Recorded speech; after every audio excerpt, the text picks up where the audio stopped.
Hi everyone, Brian Graves for Fans Be Like, your conversation for the things you love the most. Let's talk Lovecraft Country. This is the story of a boy and his dream. But more than that, it is the story of an American boy in a dream that is truly American.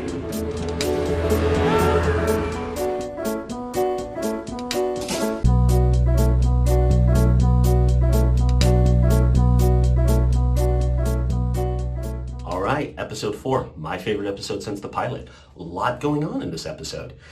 First of all, Tig and Letty, not on great footing at the beginning of this episode. Turns out hooking up in the bathroom at her house party last week, not the foundation for a great relationship. Who knew?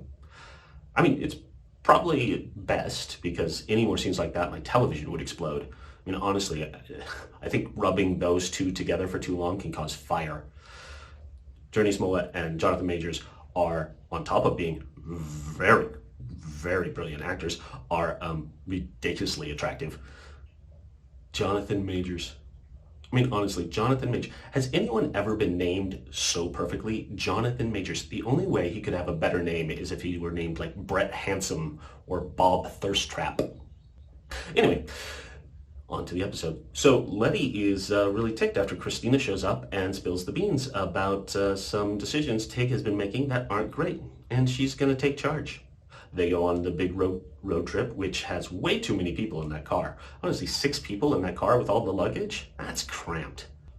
This episode was like a Goonies-esque adventure with Montrose and Tig and Letty. It reminded me a lot of like they were on like an Indiana Jones quest, right? Getting into the tomb and going through the puzzles and the booby traps. It was a lot of fun. They have a good chemistry, but I tell you what, Montrose, he knows a lot more than he is letting on. And what was the deal with the end slicing the girl's throat? That was some dark shit. And she obviously was going to be able to tell them a lot about the history and what was going on and this cult or secret society or whatever we're going to call them. Yeah, he's keeping a lot from us, and I'm interested to know more. Speaking of things you want to know more about, anybody else convinced that Christina and Crane are the same person? I mean, they got the blonde hair, they've never been in a scene together, and she walks into her house and instantly walks back out as him and beats the crap out of those cops. I think that they might be the same person. I think that she might have a spell, since we now know those spells, where she gets to do a little sex change action. And then, seduce singers at bars. I mean, I'm not sure what I would do with a power like that, but, that's one way to go. Here's one thing I want to say about all of these episodes, and this one in particular. I love the soundtracks.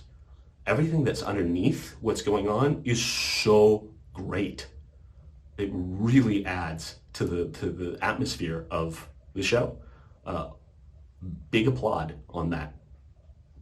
Misha Green did great with that in Underground. I really love the soundtrack underneath that show as well, but this show even better. All right, well, what did you guys think about our Goonies-esque adventure in episode 4? Leave some comments down below. We'll chat more. All right, guys, I'm Brian Graves for Fans Be Like. See you next week. You have an invitation to do whatever you want. A butterfly lives a full life before it dies. And a caterpillar emerges from the same cells, yet different. Magic exists. Does that scare you?